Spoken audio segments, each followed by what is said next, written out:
Assalamualaikum warahmatullahi wabarakatuh. Di sini, saya sebagai host dari kelompok Rindu kelas 12 MIPA 6 akan menayangkan sebuah tayangan video tentang materi dimensi 3. Tapi sebelum itu kita kenalan dulu yuk. A minha amiga Flor desce com o dedinho na boca, boca.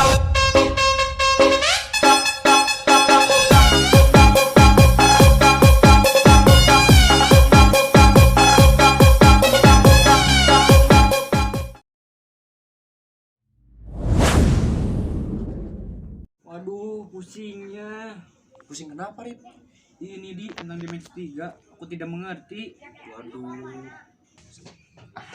Gimana kalau kita cari materinya di YouTube aja? Wah, boleh tuh. Halo guys, nah di materi kali ini kita akan membahas tentang dimensi 3.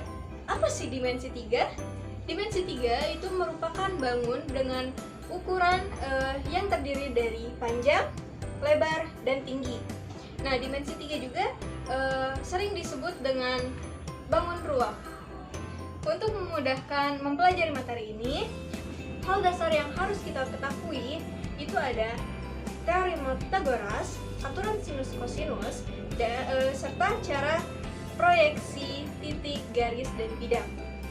Untuk pembahasan yang pertama yaitu mengenai teorema Pythagoras. Teorema Pythagoras merupakan sebuah aturan matematika yang dipakai dalam menentukan panjang salah satu sisi dari suatu segitiga siku-siku. Nah, perlu kalian ingat bahwa teorema Pythagoras ini hanya berlaku untuk segitiga siku-siku.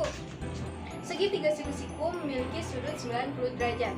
Sisi terpanjang disebut dengan sisi miring. Lainnya adalah alas dan tinggi. Nah, untuk mengukur salah satu sisi tersebut, maka diperlukan rumus Pythagoras. Di antaranya yang pertama ada rumus untuk mencari sisi miring segitiga siku-siku, yaitu C kuadrat sama dengan A kuadrat ditambah B kuadrat, atau C sama dengan akar A kuadrat ditambah B kuadrat. Yang kedua ada rumus untuk mencari samping atau tinggi segitiga, yaitu A kuadrat sama dengan C kuadrat dikurangi B kuadrat, atau A sama dengan akar C kuadrat dikurangi B kuadrat. Dan yang terakhir ada rumus untuk mencari panjang sisi alas, yaitu B kuadrat sama dengan C kuadrat dikurangi A kuadrat, atau B sama dengan akar C kuadrat dikurangi A kuadrat. Untuk pembahasan yang kedua ada aturan sinus dan kosinus. Yang pertama ada aturan sinus. Aturan sinus adalah perbandingan panjang sisi sebuah segitiga dengan sinus sudut yang menghadapnya memiliki nilai yang sama. Penggunaan aturan sinus dalam setiap segitiga ABC, perbandingan pada sisi dengan sinus sudut yang berhadapan dengan sisi tersebut mempunyai nilai yang sama. Sudut di hadapan sisi merupakan itu sudut yang berada di depan sisi tersebut. Dalam segitiga, biasanya penamaan sisi disesuaikan dengan nama sudut yang berada di depannya, hanya saja dengan menggunakan huruf kecil. Berikut gambarnya. Dan yang kedua ada aturan kosinus. Aturan kosinus merupakan aturan yang menjelaskan hubungan antara kuadrat panjang sisi dengan nilai kosinus dari salah satu sudut pada segitiga. Contohnya segitiga sembarang ABC. Sehingga aturan kosinus berlaku untuk setiap segitiga ABC sebagai berikut. A kuadrat sama dengan B kuadrat ditambah C kuadrat dikurangi BC cos A. Dan yang kedua ada B kuadrat sama dengan C kuadrat ditambah A kuadrat dikurang 2AC cos B.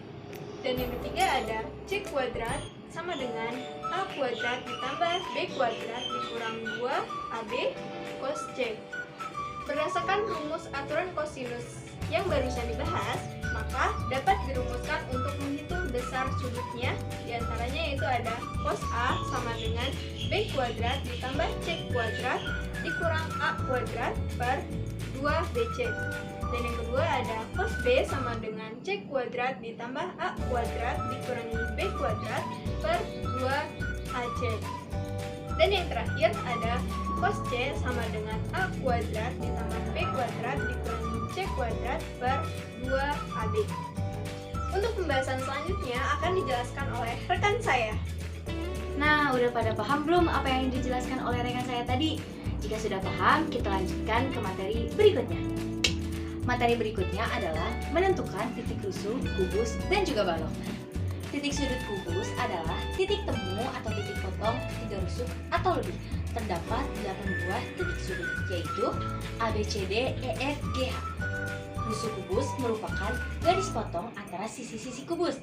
Pada kubus A, B, C, D, E, F, G, H terdapat 12 rusuk sama panjang, yaitu rusuk atas, rusuk tegak, dan juga rusuk alas. Lalu terdapat 6 sisi yang kongruen atau sama, yaitu A, B, C, D, E, F, G, H, B, C, G, E, A, D, H, E, A, B, F, E, dan juga D, C, G, H. Berikut gambarnya. Untuk balok terdapat 8 buah titik sudut, yaitu A, B, C, D, E, F, G, dan juga H. Terdapat 12 rusuk juga, yaitu rusuk alas, rusuk tegak, dan juga rusuk atas. Berikut gambarnya. Pembahasan selanjutnya yaitu menentukan diagonal bidang sisi, ruang kubus, dan juga balok. Diagonal bidang atau diagonal sisi pada kubus dan balok adalah ruas garis yang menghubungkan dua titik sudut yang berhadapan pada setiap bidang atau sisi kubus dan juga balok. Diagonal ruang adalah ruas garis yang menghubungkan dua titik sudut yang berhadapan dalam suatu ruang di dalam bangun kubus dan juga balok.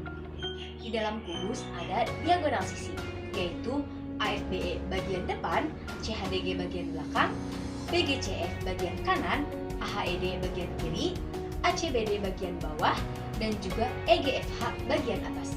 Lalu ada diagonal ruang, yaitu AGBH, CE, dan juga DF. Berikut gambarnya.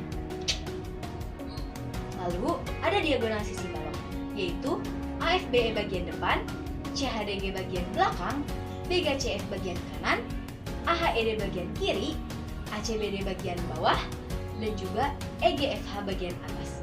Berikut gambarnya.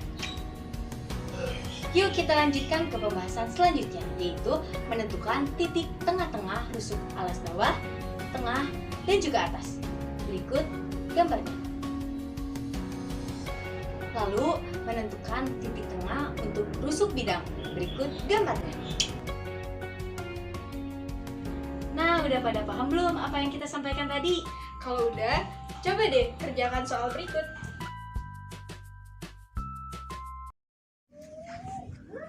Wah, ada latihan soalnya di. Kita kerjakan yuk. Hayu. Baik, mari kita kerjakan soal yang tadi. Diketahui kubus ABCDEFGH dengan panjang rusuk 8 akar 6 cm. Tentukan titik A ke titik G. Nah, soal nomor 1 ini menghitung titik ke titik.